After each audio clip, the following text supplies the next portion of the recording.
ढाकाका खादाहरू चाहिँ पाइन्छ र यो यो कपडा चाहिँ हामीले एकपटक हामी यसलाई खादाको रूपमा प्रयोग गर्छौँ र यस्तो 10 वटा खादा भयो भने एउटा टेबल कोस बन्छ।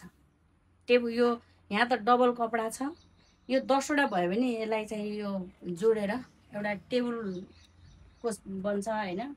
अनि यसै गरी फेरि यो 10 वटा खादा भयो भनेदेखि हजुरको चाहिँ एउटा कपडा बन्छ हैन। सर्ट बनाउन सक्नुहुन्छ, तपाईँ मिडी बनाउन सक्नुहुन्छ हैन।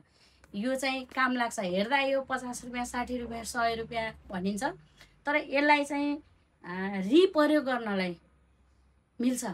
यो थोरै पैसाको भयो नि यसको काम चाहिँ धेरै महत्त्वपूर्ण हुन्छ। यसले खादाको काम पनि गर्छ। यो जाडो महिनामा चाहिँ यसरी यो कोटमा चाहिँ यो जाडो छेल्ने काम पनि गर्छ। हामी यसरी लगाउन पनि सक्छौँ। यो टाउको दुख्दा टाउको बाँध्ने काम पनि गर्छ। यसले चाहिँ यो पट्याएर तपाईँको घरमा चाहिँ यो छेउमा एउटा डोरी लायो भने तातो भाँडा समाउने हन्मेर्नको पनि काम गर्न सक्छ।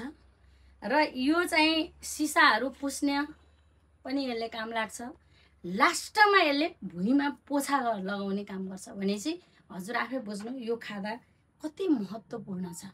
तर यसको महत्त्व बुझ्ने यदि हो भने यो चाहिँ धेरै चोटि प्रयोगमा ल्याउनलाई चाहिँ सकिन्छ। र त्यसै गरी हामीले चाहिँ यो कटनमा यसले खादाको पनि काम गर्छ र टावेलको पनि काम गर्छ। यो हामीले खादाको रूपमा पनि प्रयोग गर्न सक्छौँ यसलाई हैन यसरी। र यो चाहिँ हामीले कतै हिँड्दाखेरि यो टावेलको रूपमा पनि हामी काम गर्न सक्छौँ। यसलाई चाहिँ टवेल पनि हुन सक्छ यो कसैको लागि भने यो नुहाएर आउनलाई। फेरि यो चाहिँ सलको रूपमा पनि हामी प्रयोग गर्न सक्छौँ। र यो कटन हो, यो जति धोयो त्यति चाहिँ नरम र राम्रो हुन्छ। र अहिले गर्मी महिनामा चाहिँ यसले पसिना पुस्ने पनि चाहिँ काम पनि यसले गर्छ। भनेपछि यो यति लाभदायक छ हाम्रो यो कटनको खादा हो हैन। अब यसले चाहिँ हाम्रो टावेलको पनि काम गर्छ, खादाको पनि काम गर्छ, मफलरको पनि काम गर्छ, सलको पनि काम गर्छ। त्यसले गर्दाखेरि अब यो धेरै महत्त्वपूर्ण छ। तर अब बुझाइ आफ्नो आफ्नो हुन्छ हैन। हामीले यही कटनका खादाहरू विभिन्न